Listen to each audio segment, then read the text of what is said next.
You are tired, not physically. That kind of tiredness no sleep can fix. That emptiness no distraction can fill. If you found this video, it is because something inside you is still searching for a way out. And I came to tell you, that way out exists. It is not a technique. It is not a list of steps. It is a person. It is Jesus. Stay with me until the end of this video, because what you are about to hear today might change how you feel tomorrow. In Matthew chapter 11, Jesus made an invitation nobody expected to hear. He did not invite the powerful.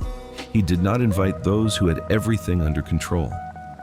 Come to me, all you who are weary and burdened, and I will give you rest. Matthew 11:28. Notice the logic of Jesus. The starting point is not your strength. It is your weakness. You do not need to arrive put together for Jesus. You do not need to have the answers. You do not need to be okay. You come as you are, broken, confused, with no direction. And that is exactly where he begins his work. The world says, be stronger, be more productive, be better. Jesus says, come as you are.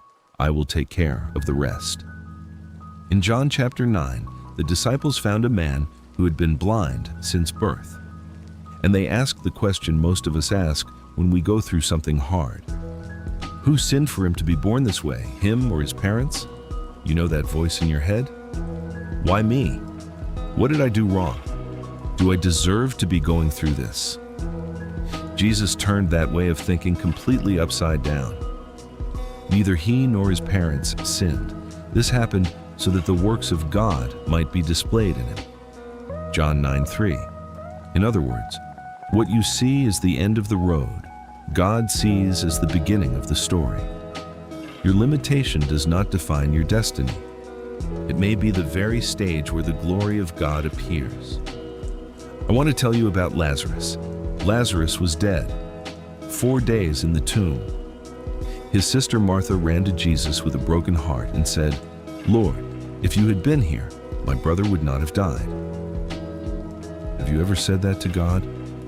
Where were you when I needed you most? If you had acted sooner, it is too late. But Jesus did not defend himself. He did not explain. He walked to the tomb and he cried out, Lazarus, come out. John 11:43. And what was dead came back to life. The message for you today is this. It does not matter how many days you have been in your own tomb, in your failure, in your depression, in your disappointment. The voice of Jesus still reaches you in there. Jesus was not just a preacher, he was the greatest motivational leader in history, and he left behind principles that, if you apply them today, will transform your life.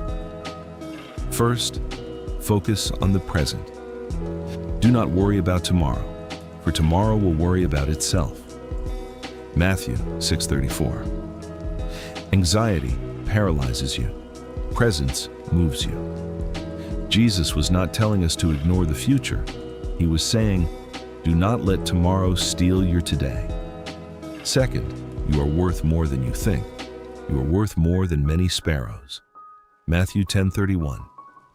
If God watches over every single bird, he certainly watches over you. Your life has value, not because of what you produce, but because of who you are. Third, take initiative. Ask, and it will be given to you. Seek, and you will find. Knock, and the door will be opened to you. Matthew 7:7. Jesus taught that initiative matters. Active faith, not passive faith. Do not wait for everything to fall from the sky.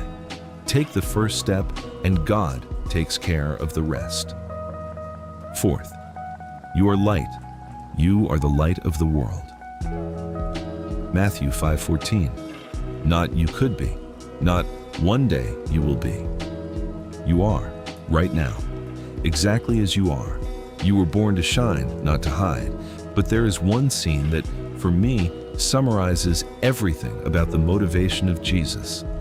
He was on the cross, in unbearable pain, abandoned by his friends, betrayed by one of them, denied by another, judged by a crowd shouting against him.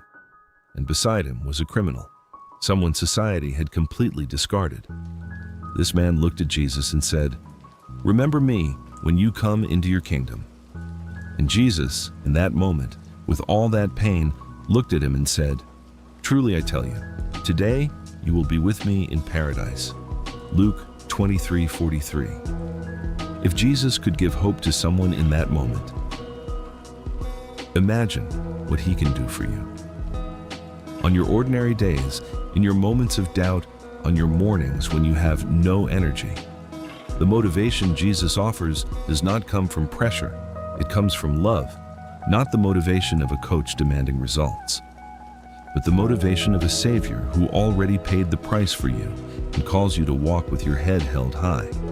During his ministry, Jesus spoke similar words to 3 different people. To Jairus' daughter, he said, "Little girl, get up." To the paralyzed man, he said, "Get up, pick up your mat, and walk." To Lazarus, he said, "Come out." Today, he says the same to you. Rise. It does not matter what knocked you down. It does not matter how long you have been on the ground. It does not matter what people said about you. The most powerful motivation in the world does not come from a playlist, a speech, or a video. It comes from knowing you are loved by someone who knows every detail of your pain and still believes in your potential. That someone is Jesus, and he is still calling your name. "I have come that they may have life and have it to the full." John 10:10. If this video touched your heart, leave a like. It helps carry this message to more people. Subscribe to the channel for more content like this every week. And tell me in the comments, which moment in this video touched you the most? I will reply personally. Until next time, and remember, God is still writing your story.